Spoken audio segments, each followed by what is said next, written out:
Jóvenes, tengan cada uno de ustedes muy buenos días. Esta semana pues vamos a dar inicio ya a lo que es la recta final de nuestros contenidos.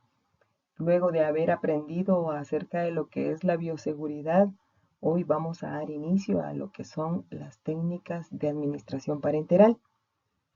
Antes de empezar a hablar de la técnica que vamos a realizar esta semana, es muy importante conocer algunas definiciones previas. Algo importante de saber es que cuando nosotros hablamos de administración parenteral, debemos conocer su definición.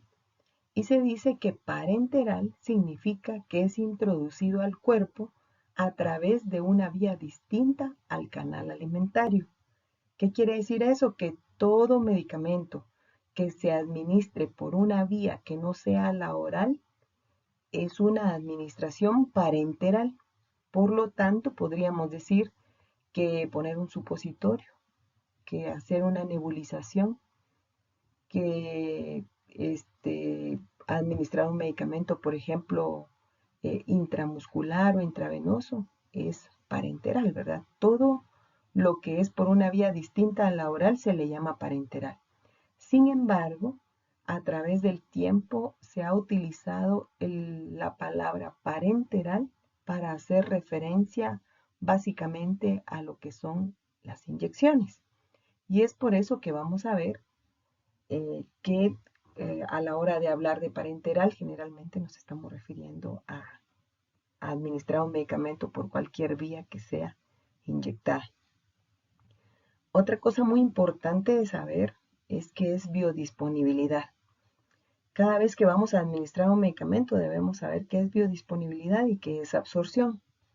Biodisponibilidad es el grado de fraccionamiento en que la dosis de un fármaco llega a su sitio de acción. O sea que si yo le voy a dar a mi paciente de tomar 1 gramo de amoxicilina y a la hora que yo hago evaluaciones detecto que de ese gramo que yo administré, 990 miligramos llegaron al sitio de acción, quiere decir que tiene muy buena biodisponibilidad. Si por el contrario yo administro 1 gramo y de eso únicamente 600 miligramos llegaron al sitio de acción, eso quiere decir que tiene menor biodisponibilidad. Otra definición importante es definir absorción. Cuando hablamos de absorción se dice que es la propiedad de los tejidos orgánicos por el que sustancias exteriores penetran en ellos, experimentando una u otra modificación más o menos esencial. Esto es muy importante porque cuando administramos medicamentos inyectados, va a ser importante conocer lo que es la absorción.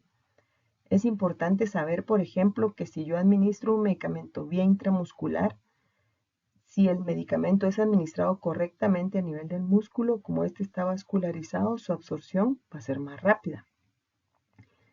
Por el contrario, si el medicamento yo lo administro en el tejido celular subcutáneo, en donde hay menos irrigación, su absorción va a ser más lenta. O sea, también vamos a ver que este va a penetrar de una forma más lenta a donde yo lo necesito. ¿Cuáles son los factores de los cuales va a depender la absorción de un medicamento? Va a depender en primer lugar el medio en el que está soluble. Se menciona que los medicamentos que están disueltos en medios acuosos se absorben más rápidamente que los que están disueltos en medios oleosos o aceitosos. También va a depender de la concentración. A mayor concentración, mejor absorción. A menor concentración, menor absorción. También va a depender del estado de la circulación en el sitio de la absorción, por lo que yo les mencionaba anteriormente, ¿verdad? Si está vascularizado, su absorción va a ser más rápida. En cambio, si se administra en un lugar donde está menos vascularizado, su absorción va a ser más lenta. Otro factor es el área de superficie de absorción. Si yo, por ejemplo, aplico un medicamento que está en crema en una superficie pequeña, su absorción va a ser menor. Pero si yo lo administro en un área de la superficie de la piel más extensa, su absorción va a ser mayor. Y otro factor que va a influir en lo que es la absorción de un medicamento es la vía a través de la cual yo lo administre. Por ejemplo, si yo administro un medicamento por vía intravenosa, su absorción va a ser inmediata. Por el contrario, si yo administro un medicamento por vía oral, este debe ser metabolizado primero a nivel hepático y eso va a hacer que su acción sea mucho más lenta o su absorción sea más lenta. ¿Cuáles son los métodos a través de los cuales yo puedo administrar fármacos? En primer lugar, puedo administrarlos a través del conducto alimentario, administrándolos directamente en lo que es la mucosa bucal o colocando una sonda gastrointestinal, la cual va a llegar directamente a lo que es el conducto gastrointestinal. También puedo administrar medicamentos aplicándolos directamente sobre la mucosa, por ejemplo, aplicándolo en la conjuntiva ocular, en forma de colirios oculares, en la nasofaringe, cuando son medicamentos inhalados, en la bucofaringe, en la vagina, colon, uretra o la vejiga. También otra forma como se puede administrar un medicamento es aplicándolo directamente sobre la piel, que vaya al endotelio pulmonar o por la vía parenteral, utilizándola como sinónimo de inyecciones. Empecemos con la mucosa oral, ¿verdad? A través de la mucosa bucal, pues yo puedo administrar lo que son cápsulas, comprimidos, etcétera. El conducto gastrointestinal, ¿verdad? Que puede ser a través de colocación de sondas, ya sea sondas que van a través de la nariz o de la boca hasta lo que es el conducto gastrointestinal o el estómago. También puede ser administrado en lo que es la conjuntiva ocular, como yo les decía, en forma de colirios, en la mucosa de la nasofaringe, la mucosa bucofaringea cuando hay medicamentos sublinguales, por ejemplo, en la vagina, en la uretra, a nivel rectal por medio de supositorios, en la piel a través de cremas, por ejemplo, o bálsamos, colocación de parches también puede ser en la piel, en el endotelio pulmonar a través de nebulizaciones o por la vía parenteral a través de lo que son las inyecciones mediante sus distintas técnicas de administración. Hagamos ahora una comparación de la administración de medicamentos por vía enteral versus los medicamentos administrados por vía parenteral. Cuando hablamos de medicamentos administrados por vía enteral, se dice que es la forma más cómoda, sencilla, común, es la más económica, es la más inocua, la más segura y sobre todo permite automedicación. Sin embargo, tiene un inconveniente, que los fármacos administrados por esta vía, la mayor parte de ellos sufren biotransformación a nivel hepático y eso hace que su biodisponibilidad sea menor.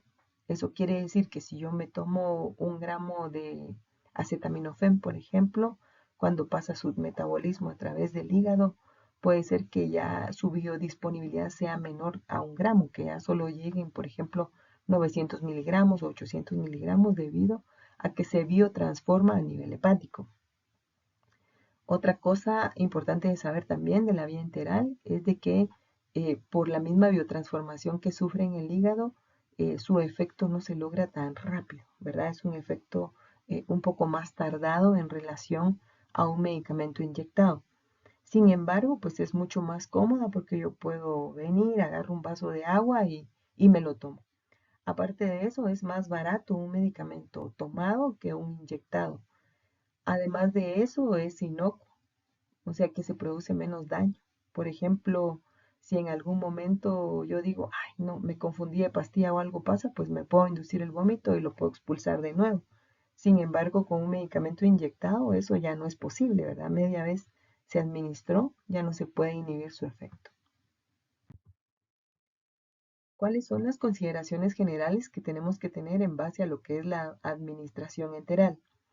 En primer lugar, no deben administrarse medicamentos por vía oral a pacientes que tienen alteración de la conciencia o que presentan abolición del reflejo de la deglución. ¿Cuándo puede ser esto? Por ejemplo, un paciente que está dormido. En algunas ocasiones hay mamás que dicen, ay, no es que el nene no se quiere tomar la medicina, ¿verdad? Entonces yo aprovecho cuando está dormido para con el gotero o la jeringa ir echándole poco a poco el medicamento, ¿verdad? Eso no debe hacerse, ya que pues el niño a la hora de estar dormido o estar inconsciente tiene abolido el reflejo de la deglución y eso puede producir una broncoaspiración. ¿Qué quiere decir eso? Que el medicamento se vaya a pulmón, ¿verdad? Entonces puede producir una neumonía por aspiración, incluso la muerte. Entonces no se debe hacer. En niños pequeños, por vía oral, solo se pueden administrar los medicamentos de consistencia líquida, ya que ellos no son capaces de tragar tabletas o cápsulas, ¿verdad? Entonces, todos los medicamentos para uso en pediatría vienen en suspensiones o en jarabes. ¿Qué pasa si el paciente vomita un poco después de haber tragado el medicamento? Lo que nosotros debemos hacer es ir a observar el vómito para de esa forma comprobar si el paciente eliminó el medicamento, ¿verdad? No debemos decir, ay, como vomitó, seguro vomitó la medicina, ¿verdad? A lo mejor no. Entonces lo podemos sobredosificar. Entonces lo que se recomienda es evaluar el vómito para ver si ahí está la pastilla o si ahí está el jarabe, sobre todo si tiene una coloración específica y que es más fácil de detectar. Desventajas que tiene la vía oral es que algunos fármacos pueden tener un sabor no muy agradable. No sé si ustedes han experimentado, por ejemplo, tomarse una aspirina, tomar, por ejemplo, metronidazol. Tienen un sabor desagradable, ¿verdad? Eso puede ser un inconveniente. Además de eso, algunos de ellos pueden producir irritación gástrica, ¿verdad? Entonces, también pueden ser molestos y que no se pueden utilizar en pacientes que tienen dificultad para tragar o que están inconscientes. Esas son eh, algunas de sus desventajas. También puede ocurrir vómito por irritación de la mucosa gastrointestinal. Es importante también saber que los medicamentos por vía oral pueden sufrir destrucción por enzimas digestivas o un pH muy ácido. También pueden haber irregularidades en la absorción o propulsión en presencia de alimentos u otros medicamentos. Por ejemplo, lo que son las vitaminas, no se recomienda su ingestión cuando el paciente acaba de ingerir alimentos porque pueden influir en lo que es la absorción del medicamento. También hay necesidad de contar con la colaboración del paciente, ¿verdad? A veces hay chiquitos que cierran la boca y no quieren tragar la medicina, ¿verdad? Entonces eso puede ser un inconveniente o una desventaja de la vía oral. También pueden ser metabolizados por enzimas de la flora intestinal, la mucosa o el hígado antes de que lleguen a la circulación general, y esto puede intervenir en lo que es su biodisponibilidad o su absorción. Ahora veamos lo que es la administración parenteral. La administración parenteral nos ofrece varias ventajas. Dentro de estos es que tiene una disponibilidad mucho más rápida, extensa y predecible. ¿Qué quiere decir eso? Que yo administro un medicamento inyectado y este pues al poco tiempo ya está haciendo efecto. Se pueden administrar dosis efectivas con mayor precisión porque como no se biotransforman a nivel hepático la mayor parte, eso va a hacer que la biodisponibilidad sea más rápida. Además, si el paciente está inconsciente o no coopera o está vomitando, por ejemplo, la vía parenteral es la de elección. Sin embargo, tiene algunas desventajas y esas desventajas son que hay que hacer una adecuada asepsia del área a inyectar para no producir infección. Otra desventaja que tiene es que algunas inyecciones son dolorosas. Yo diría que la mayoría, ¿verdad? Producen dolor y eso hace pues que el paciente se atemorice y que no todo el tiempo quiera colaborar. Además de eso, es difícil que el paciente se inyecte el mismo, ¿verdad? Es difícil que alguien diga, bueno, yo me voy a inyectar, se desinfecte, se pinche. La verdad requiere mucha valentía hacerlo y no es posible con todos, ¿verdad? Eso es lo que la hace un poco más difícil. Además de eso, los medicamentos inyectados son más caros y son menos inocuos en el sentido de que si usted se confundió el medicamento y se lo inyectó, ya no se puede detener su efecto, ¿verdad? Entonces sí hay que tener mucho más cuidado en cuanto a la administración por vía parenteral para no confundirse ni de medicamento ni de dosis, porque eso pues puede influir, ya no se puede detener, ¿verdad? Usted lo administró, ya no puede detener su efecto. ¿Cuáles son entonces las indicaciones para las inyecciones hipodérmicas? Uno, cuando usted quiere que el efecto del medicamento sea mucho más rápido. Dos, cuando por cualquier causa no es aconsejable o es imposible administrar el medicamento por vía oral. Por ejemplo, un paciente inconsciente o vomitando o choqueado. 3, cuando la naturaleza de la droga es tal que es imprescindible que sea inyectada, o sea que el medicamento no tiene presentación oral, únicamente inyectado. El mejor ejemplo de esto, la ceftriaxona, ¿verdad? No hay ceftriaxona tomada, solo inyectado. Y cuarto, cuando usted va a administrar soluciones, sangre o plasma. ¿Cuál es el material que vamos a necesitar? En primer lugar, un buen antiséptico. Podemos utilizar alcohol etílico al 70%, es el indicado. Además de eso, vamos a necesitar torundas de algodón para hacer lo que es la asepsia. También vamos a necesitar jeringas. Las jeringas es importante saber que hay de distintos tamaños. Hay de 1 cc, de 3, de 5, de 10, de 20, de 50 y de 100 ml. En base a aquello voy a decidir qué tamaño de jeringa voy a utilizar. Lo voy a decidir en base a la cantidad de medicamento que voy a administrar. Por ejemplo, si yo solo voy a administrar 0.1 ml, pues lo mejor que puedo decidir es utilizar una jeringa de 1 cc, por ejemplo, ¿verdad? No voy a elegir una de 20 cc si lo que voy a poner es medio centímetro, ¿verdad? Entonces, elijo la jeringa en base a la cantidad de medicamento que voy a administrar. Las agujas también hay de distintos tamaños y de distintos tamaños de los biseles. Los biseles pueden ser cortos, medianos o largos. También vamos a ver que el largo de la aguja va a venir dado en pulgadas. Hay de media pulgada, de una y un cuarto, de 1,5. Entonces, en base a aquello voy a decidir qué aguja yo voy a utilizar en base a la región en la cual yo voy a administrar el medicamento o la técnica parenteral que voy a elegir para la administración de un medicamento. Con respecto a lo que son las partes de la jeringa pues tiene distintas partes, dentro de las cuales podemos mencionar la lengüeta de apoyo, que es donde yo voy a colocar el dedo pulgar para empujar el émbolo.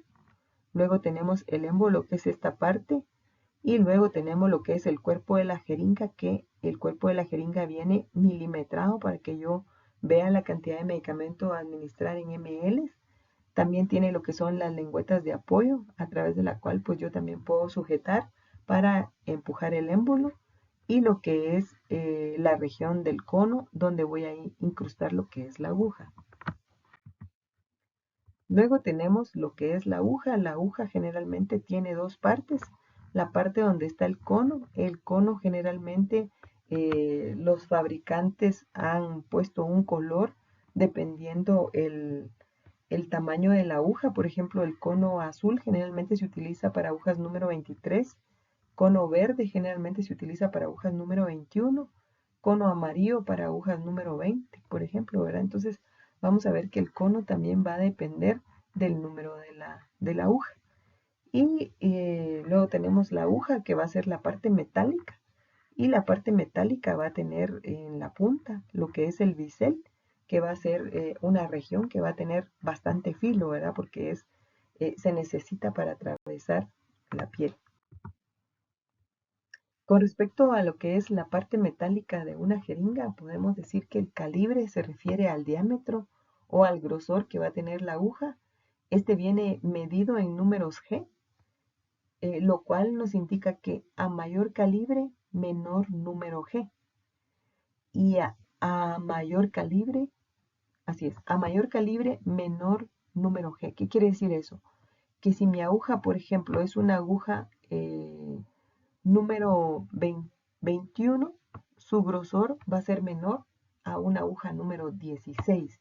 Si es una aguja 16, va a ser más gruesa que una 21 y va a ser más gruesa que una 30, por ejemplo, ¿verdad? Entonces, mientras mayor sea el calibre, menor va a ser su número.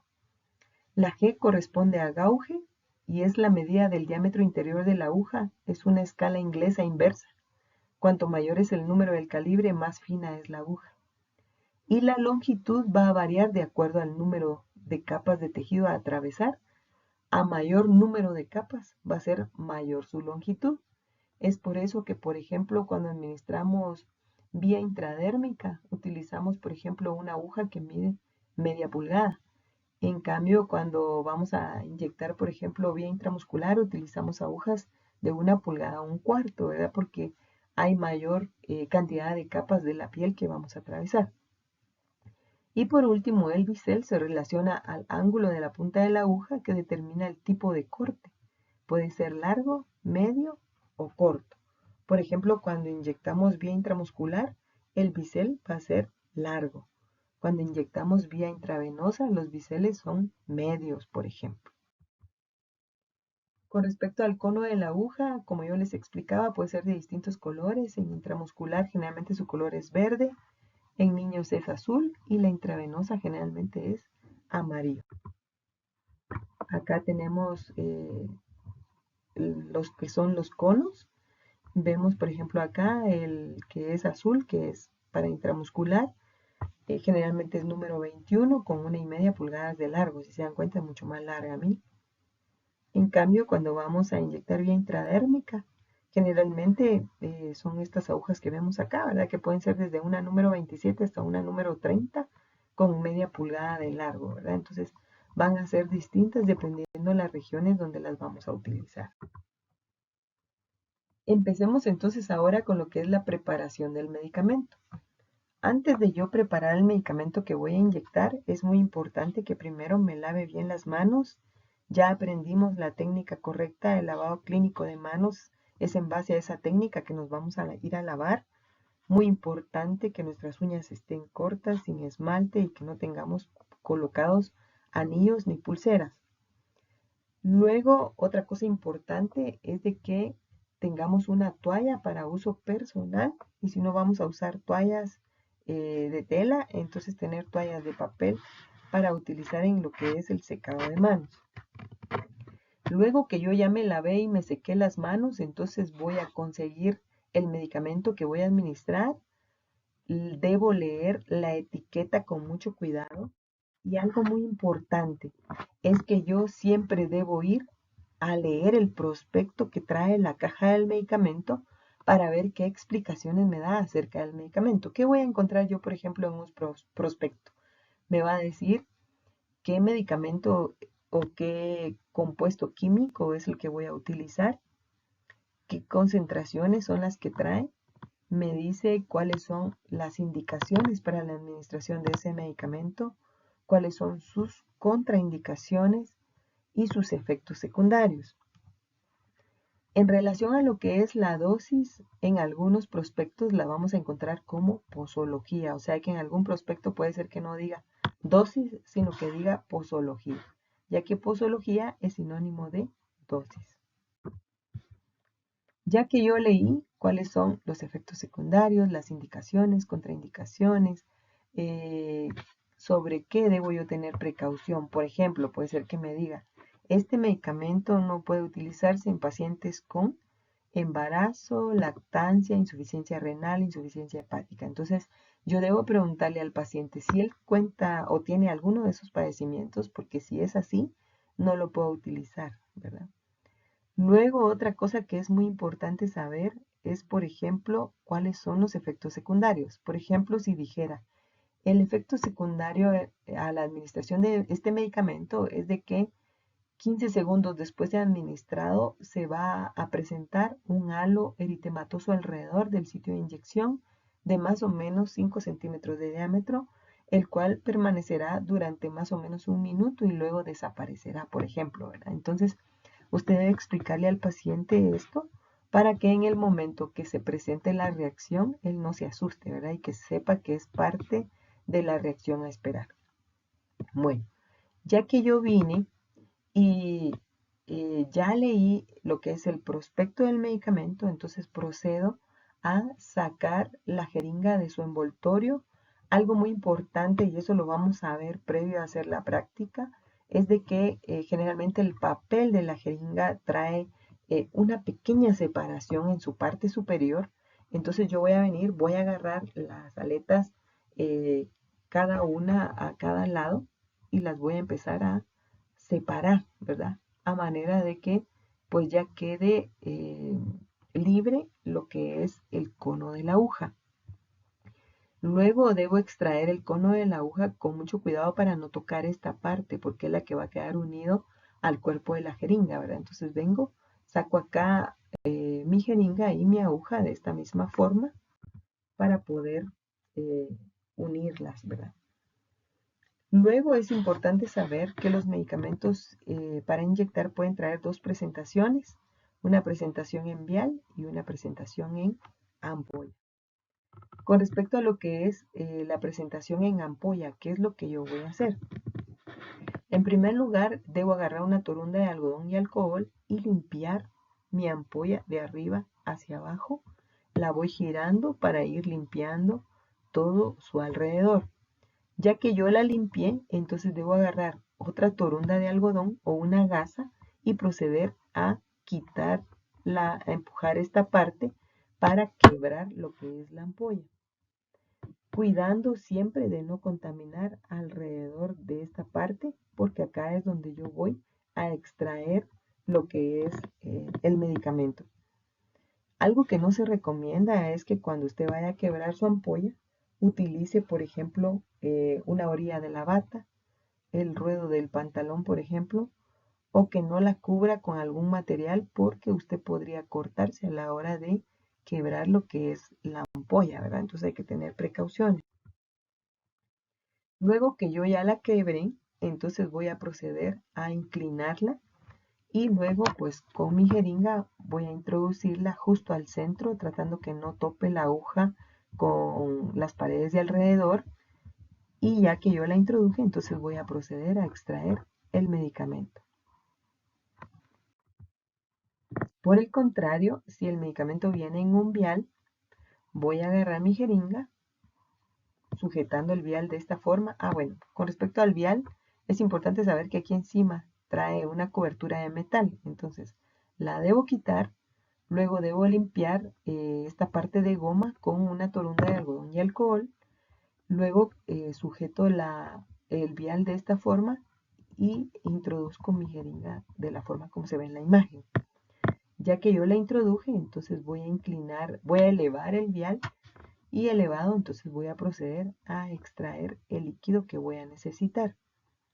No se aconseja que en dado caso usted con el vial en esta posición introduzca la jeringa o la extraiga porque el líquido puede ser derramado sobre su cara, ¿verdad? Entonces coloca de esta forma el vial, introduce la jeringa, lo inclina, saca el medicamento que va a necesitar, luego lo vuelve a colocar en esta posición y extrae su jeringa. Acá estamos viendo otra imagen, ¿verdad? Cómo se está haciendo la extracción del medicamento. Y como yo les decía anteriormente, al terminar de hacer la extracción, vuelve a colocar hacia abajo el vial para poder extraer lo que es la jeringa a manera de que no le tire en la cara la medicina, ¿verdad? Ya que yo tengo listo lo que es mi jeringa con el medicamento cargado, en el caso de ustedes en esta práctica, pues van a inyectarse complejo B. Este viene en un vial, entonces van a extraer de esta forma lo que es el medicamento. Ya que ustedes tienen preparada la medicina, es muy importante que verifiquen que no hayan burbujas de aire, ¿verdad? ¿Cómo lo vamos a hacer? Pues vamos a observar que no hayan burbujas. Si hubieran, tenemos que dar pequeños golpes a la jeringa a manera que pues estas burbujas sean eliminadas. Ya que yo ya tengo mi jeringa cargada sin burbujas, la voy a colocar en la bandejita que vamos a utilizar junto a dos torundas de algodón, las cuales van a estar humedecidas en alcohol. Y luego, ¿qué voy a hacer? Pues me voy a ir a la cama del paciente con mi equipo para poder aplicarle el medicamento. ¿Qué es lo primero que voy a hacer? Le debo explicar qué es lo que voy a hacer, ¿verdad? Entonces, por ejemplo, en este caso que vamos a inyectar en la región deltoidea, o sea, en la región del brazo, le voy a explicar al paciente que se debe descubrir el área y que pues lo voy a pinchar, que le puede dar un poco de molestia, pero que pues, el procedimiento lo voy a hacer con mucho cuidado para no lastimarlo.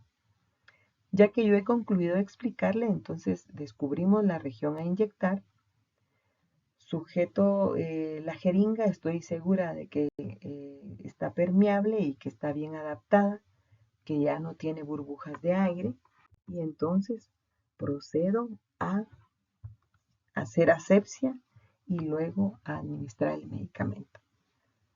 Bueno, entonces ahora que ya explicamos en qué consiste la administración de un medicamento por vía parenteral, vamos a iniciarnos ya en lo que es la vía intramuscular, que es lo que vamos a realizar esta semana. Con respecto a lo que es la vía intramuscular, es muy importante saber que cuando hablamos de esta vía, lo que vamos a hacer nosotros es administrar un medicamento directamente en el músculo. Y el músculo generalmente es un sitio de elección para la administración de medicamentos porque en esta área su absorción puede ser rápida debido a que está muy vascularizado y eso hace que la absorción del medicamento sea más rápida.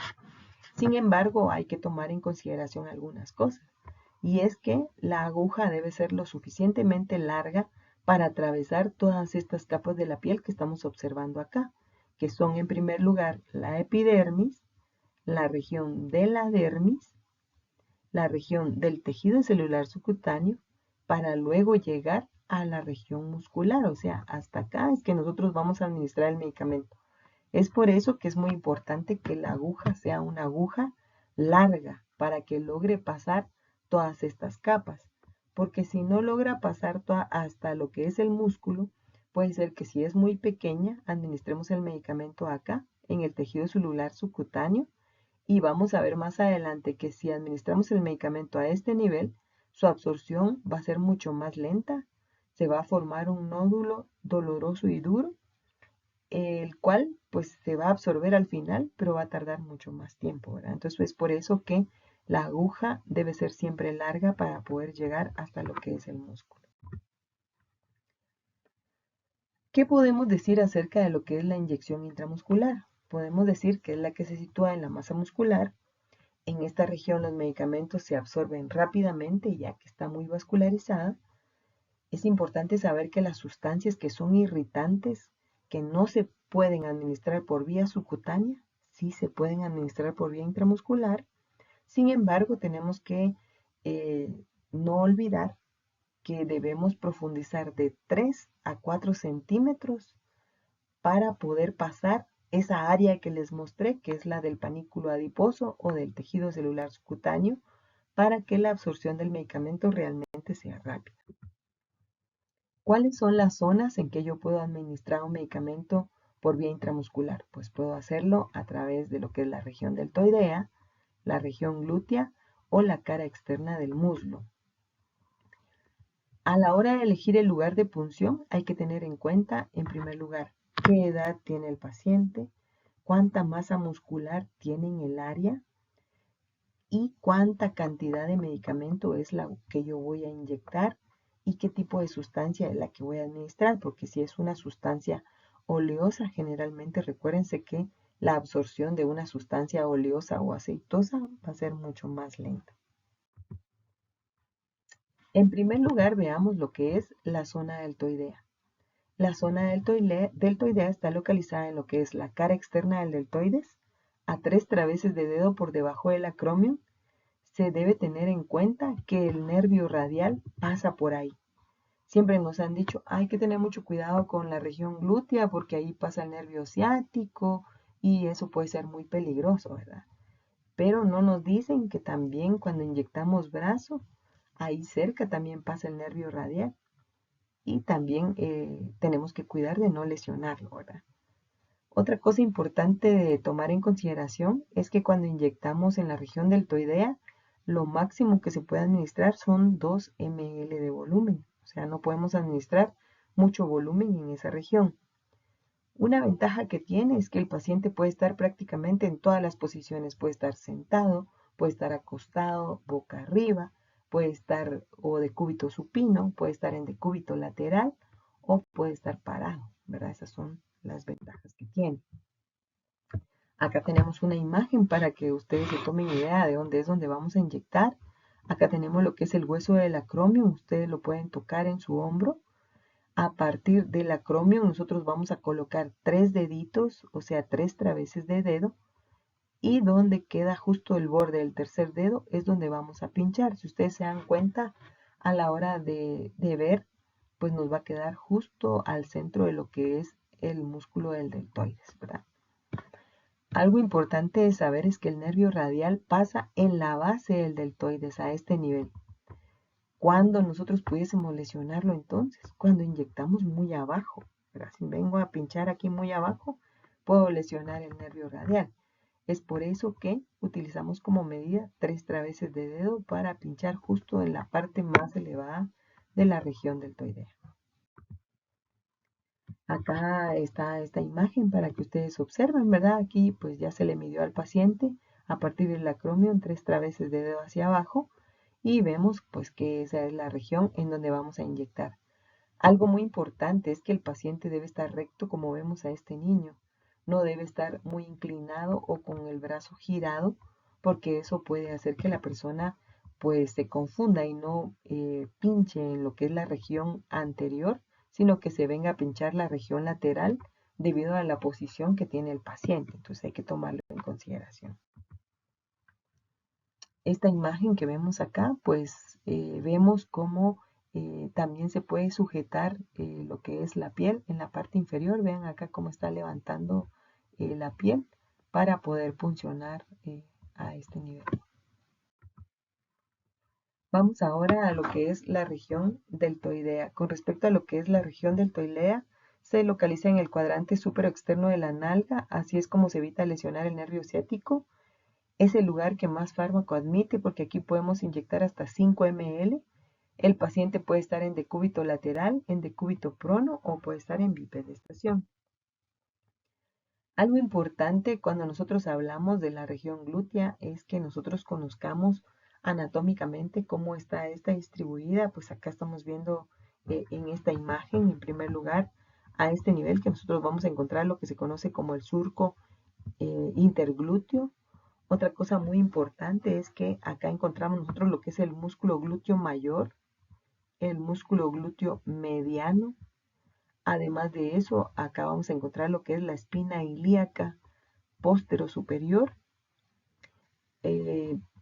Algo importante de mencionar también es que lo que nosotros observamos acá es el nervio ciático.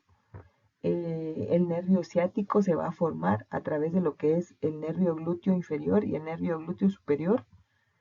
Luego el nervio glúteo inferior y superior se unen y forman lo que es el nervio ciático, el cual acá a nivel de lo que es el surco glúteo va a cambiar de nombre, ¿verdad? Y aquí se va a volver lo que es el nervio cutáneo femoral posterior, que es el que va a descender a través de lo que es nuestra pierna en su región posterior, ¿verdad? Es por eso que cuando nosotros inyectamos, vamos a inyectar en la región supero-externa de lo que es el cuadrante superior de lo que es la nalga, a este nivel.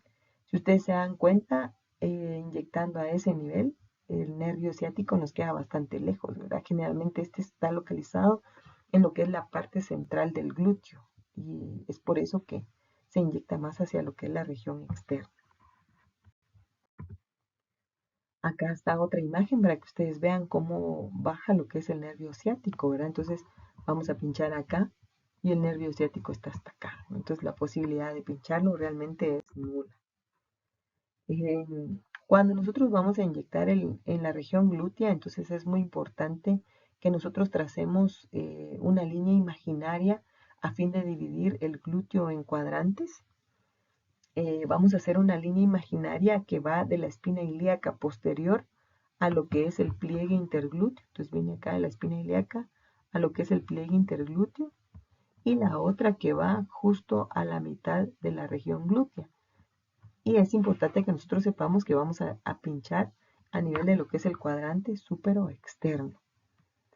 Otra forma es hacer una medición estando el paciente en región lateral, como lo vemos acá, a partir de lo que es la espina ilíaca anterosuperior, medir 4 traveses de dedo hacia abajo para poder pinchar en esta región, ¿verdad? Algo muy importante de mencionar también es que la aguja cuando vamos a inyectar por vía intramuscular se debe introducir en ángulo de 90 grados como lo estamos observando acá mismo para asegurarnos pues que llegue hasta lo que es la región muscular. Acá estamos observando cómo pues están pinchando a esta paciente. Generalmente, ya que se ha hecho la medición del área, se puede hacer un levantamiento de la región glútea para poder inyectar en lo que es la región. Aquí está otra imagen, ¿verdad? Ya cómo se ha introducido la aguja en la región para, como ustedes lo están viendo ahí, en ángulo de 90 grados, ya que se ha introducido en su totalidad. Se debe jalar un poco el émbolo, a eso le llamamos aspirar, y debemos observar acá en el cono de la aguja qué es lo que aparece. Si lo que aparece es aire y no es sangre, quiere decir que estoy en una posición correcta, entonces procedo a administrar el medicamento, tirando del émbolo hacia abajo, tratando que el líquido baje de una forma lenta, ¿verdad? Que no sea rápido, porque si no, pues se va a dispersar acá para todos lados y eso pues puede crear más molestia, ¿verdad? Entonces su administración debe ser a una velocidad lenta. Otra cosa importante es que la aguja, acá pues vemos un pedazo de aguja todavía de fuera, pero es porque todavía están haciendo el proceso de introducción de la aguja. Pero la aguja debe entrar en su totalidad, ¿verdad? No, no debe quedar un pedazo de aguja fuera de la piel. Otra forma de poder medir lo que es la región glútea es haciendo un triángulo en el cual yo voy a tocar lo que es mi espina ilíaca eh, anterior, toco lo que es la eminencia lateral de la cresta ilíaca y el trocánter mayor y voy a puncionar justo al centro de ese triángulo creado, ¿verdad? Y eso pues puede hacer que yo mida con mayor certeza la región que voy a inyectar.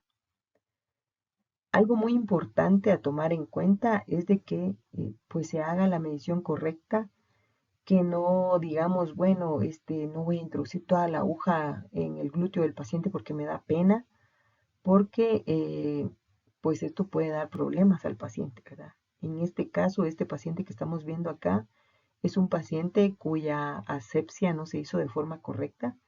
eh, no limpiaron bien, eso hizo que pues hubiera introducción de bacterias a través de la inyección y aparte de eso pues el medicamento no fue inyectado en lo que es la región intramuscular sino en el tejido celular subcutáneo. Eso hizo que hubiera presencia de bacterias en el lugar y se creara este proceso infeccioso, ¿verdad? Este paciente perdió lo que fue su miembro inferior, ¿verdad? Entonces es muy importante que nosotros siempre tomemos en cuenta todas las consideraciones antes de inyectar a una persona.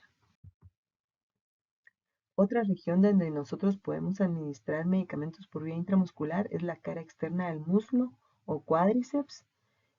Este admite hasta 5 ml de medicamento. Se debe administrar con el paciente únicamente en una posición, este cúbito supino. Generalmente se va a hacer en el tercio medio, cara externa del muslo. ¿En qué paciente se utiliza? En recién nacidos y en infantes menores de 6 meses o un paciente adulto que se va a autoinyectar, ¿verdad? Generalmente si alguien se va a inyectar, el lugar donde lo puede hacer con más facilidad él mismo es en esta región. Sin embargo, hay que tomar en cuenta que debe ser en su cara externa, ¿verdad? Y si es un adulto, también debe tomar en consideración que hay algunos medicamentos que pueden manchar la piel, por lo que, pues, por ser pierna, le dificultaría después utilizar un traje de baño, por ejemplo, si se le manchó la pierna. Acá estamos viendo una imagen de cómo se mide para poder inyectar en esta región. Lo que es el muslo lo vamos a dividir en 3 regiones, eh, tercio superior, tercio medio y tercio inferior. Siempre vamos a elegir el tercio medio en su cara externa, nunca en la cara interna, porque a nivel de lo que es la cara interna pasan nervios y vasos del miembro inferior. Es por eso que siempre se va a hacer en la cara externa. Acá está esta imagen para que ustedes lo vean más preciso, ¿verdad? Lo que es la pierna la vamos a dividir en 3 partes y nos vamos a venir en el tercio medio, cara externa.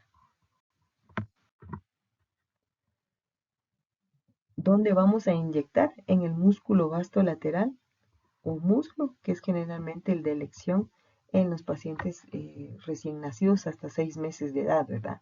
Es por eso que esta región se ha utilizado más que todo para administración de vacunas en los chiquititos, ¿verdad? Es el sitio de elección. Bueno, ¿cómo va a ser entonces nuestra técnica de asepsia y antisepsia? Para la antisepsia lo que vamos a utilizar es alcohol, el cual vamos a colocar dentro de lo que es el algodón.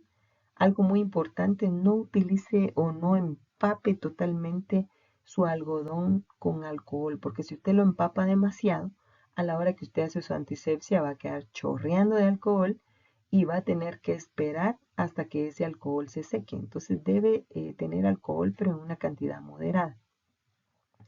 Con respecto a lo que es la técnica de la asepsia, se puede hacer de dos formas, se puede hacer en vertical o en espiral. ¿Qué vamos a hacer entonces? Voy a inyectar en la región deltoidea, entonces voy a palpar el hueso del acromion y a partir de ahí voy a medir 3 traveses de dedo hacia abajo y en el borde del tercer dedo, ahí es donde voy a inyectar. Entonces, si el punto donde yo voy a inyectar va a ser este, entonces debo hacer asepsia en vertical y algo muy importante es que generalmente solo son 3 veces que se pasa el algodón. Entonces me vengo de arriba para abajo, 1, 2 y 3. Tratando que la región donde voy a pinchar quede al centro de donde yo estoy empezando a hacer mi asepsia. O sea, voy a pinchar acá, entonces me voy a venir de acá, 1, 2 y 3. De arriba para abajo. Ya que bajé, entonces me vengo otra vez para arriba y después otra vez para abajo. Ya que estoy aquí abajo, me vengo otra vez arriba y otra vez para abajo. No es válido que yo haga esto así, porque entonces estoy contaminando, ¿verdad? Sino únicamente de arriba a abajo. Acá estamos viendo, por ejemplo, si estoy en la región glútea o en cualquier región, ¿verdad? Si mi asepsia va a ser en espiral, que es otra forma como puedo hacer mi asepsia, entonces coloco la toronda de algodón y del punto donde voy a inyectar me voy a ir viniendo haciendo una espiral que va del centro hacia afuera hasta un diámetro de más o menos 5 centímetros, para luego proceder a inyectar. Algo importante de mencionar acá es que si yo vengo aquí en el espiral, empiezo acá y me voy yendo poco a poco hacia afuera, si de repente cuando llego aquí afuera veo que dejé un área sin limpiar, no es válido que yo pase así después mi algodón, porque volví a contaminar, ¿verdad? Entonces me voy de adentro hacia afuera y ya no vuelvo, salgo y ya no vuelvo. Con respecto al ángulo de inserción de la jeringa, es como ustedes los están viendo acá. ¿Cómo voy a sujetar la jeringa? La voy a sujetar como que voy a lanzar un dardo. Nunca el dedo pulgar debe estar colocado en el émbolo cuando voy a introducir la aguja. Mi mano debe estar totalmente sobre lo que es el cuerpo de la jeringa, sujetándolo como que voy a lanzar un dardo en un ángulo de 90 grados, con el bisel de la aguja viendo hacia arriba. ¿Por qué el bisel debe estar siempre viendo hacia arriba? Porque si está viendo hacia abajo, hay más probabilidad que rasgue tejidos microscópicamente y que al momento que yo retire la aguja haya sangrado. Es por eso que siempre el bisel debe ir hacia arriba. Entonces va a ingresar de esta forma y de la misma forma como ingresa, de esa misma forma se retira la aguja. Con respecto a lo que es la técnica, se dice que en el sitio de inyección hay que sostener la piel entre el dedo pulgar e índice. Inserto la aguja en el tejido verificando que el bisel se encuentre con el orificio hacia arriba. Ingresar la aguja formando un ángulo de 90 grados. Ya que yo la ingresé en su totalidad, entonces voy a tirar del émbolo despacio, un poco nada más, para verificar que no esté dentro de un vaso sanguíneo. ¿Qué va a suceder, por ejemplo, si yo no estoy dentro de un vaso sanguíneo? Cuando yo aspiro o tiro del émbolo un poco, lo que va a aparecer en el cono de la aguja va a ser aire. Eso quiere decir que estoy en una posición correcta. Pero si al momento que yo tiro del émbolo lo que aparece es sangre, eso quiere decir que estoy dentro de un vaso y que ese medicamento va a ser administrado vía intravenosa. Por lo tanto, debo colocar una torunda de algodón y retirar la jeringa del lugar porque significa que no estoy en una posición correcta y debo volver a pinchar a mi paciente en otra región. Si por el contrario yo estoy en una posición correcta, entonces voy a proceder a administrar el medicamento de forma lenta y al momento que yo he concluido su administración, coloco la otra torunda de algodón con alcohol que tengo preparada, hago presión y extraigo la jeringa en el mismo ángulo de 90 grados como se introdujo. Posterior a eso realizo un masaje suave tomando en consideración que si el medicamento que yo administré es, por ejemplo, una vacuna o si es heparina, estos tienen contraindicado lo que es la realización del masaje. ¿Qué cosas no debo hacer a la hora que voy a administrar por vía intramuscular? Lo que no debo hacer es empujar con la jeringuilla sobre la aguja, o sea que se mire que estoy haciendo demasiada presión. Nunca debo tocar con los dedos la aguja porque la contamino.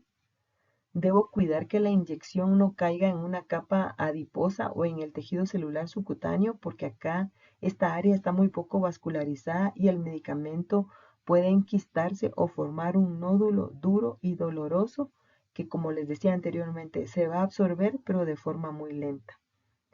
Nunca debo utilizar agujas cortas para inyección intramuscular, o sea, no debo utilizar agujas de media pulgada, por ejemplo, que se usan en intradérmico, porque si utilizo esas agujas, seguro el medicamento va a ser administrado en otra región, menos en la región intramuscular. Otra cosa importante es que no debo inyectar en áreas de piel que están lesionadas o abiertas. O, por ejemplo, si yo veo que mi paciente tiene un barro justo en el punto donde yo considero que voy a inyectar, nunca debo pinchar sobre el barro porque voy a introducir esas bacterias que el barro tiene dentro de lo que es el área que estoy inyectando y se puede producir una celulitis o una infección del tejido subyacente. Tampoco debo pinchar lunares o cicatrices porque estos se encuentran muy vascularizados y eso puede hacer que la introducción de la aguja sea dificultosa y dolorosa para el paciente y que a la hora de hacer la extracción haya demasiado sangrado. Por lo tanto, no se deben pinchar cicatrices ni barros, ni lunares, perdón. Y por último, es muy importante tomar en cuenta cada vez que yo voy a inyectar un medicamento por cualquiera de las vías parenterales que siempre debo tomar en cuenta los 5 correctos. El paciente correcto, el medicamento correcto, la dosis correcta, la vía correcta y sobre todo la hora correcta. Algo muy importante también es que la técnica se aplique de la forma correcta, ¿verdad? Entonces, estos son los 5 correctos que no debemos olvidar. Y por último, algo muy importante de mencionar en cuanto a la administración de medicamentos es la regla de los 4 yo. ¿A qué se refiere? Que si yo voy a administrar un medicamento, yo lo voy a preparar, porque al momento que yo lo preparo, garantizo que todas las fases en cuanto a lo que es la preparación se realicen de una forma correcta, desde lavarme bien las manos, leer el prospecto, la extracción del medicamento, haciendo la previa limpieza del vial o de la ampolla, asegurando que la cantidad de medicamento que estoy administrando es el correcto, que es el medicamento correcto. Entonces, a la hora que yo lo preparo, garantizo todo eso. Segundo, yo administro, ¿verdad? Si yo lo preparé, yo lo administro asegurándome que la técnica, el tamaño de la aguja, que todo sea correcto. Ya que yo lo administré, también soy yo quien debo anotar que ya lo administré y si hay algún problema, yo respondo.